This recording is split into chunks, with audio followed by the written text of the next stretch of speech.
Welcome to our channel. If your HP printer shows an offline status and will not print, follow these step-by-step instructions to restore the connection and get your printer working again. Step 1. Check that your HP printer is turned on and properly connected to your computer or network. Verify the power cable is plugged in and the printer displays a ready status. Step 2.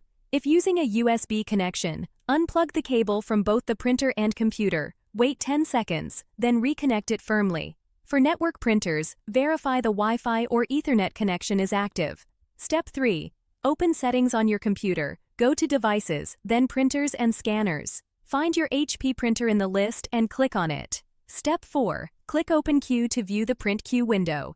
If you see Use Printer Offline is checked, click on it to uncheck and bring the printer back online. Step 5. Clear any stuck print jobs by clicking on each job in the queue and selecting Cancel. Old jobs can cause the printer to remain offline. Step 6. Restart the print spooler service by pressing Windows key plus R, typing services.msc, finding print spooler, right-clicking it, and selecting Restart.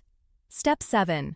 Update or reinstall your printer driver by visiting the HP support website, entering your printer model, and downloading the latest driver software for your operating system. Step 8. Remove and re-add the printer in Windows settings. Click Remove Device, then add a printer or scanner, and follow the prompts to reinstall your HP printer. Don't forget to like this video and subscribe to our channel.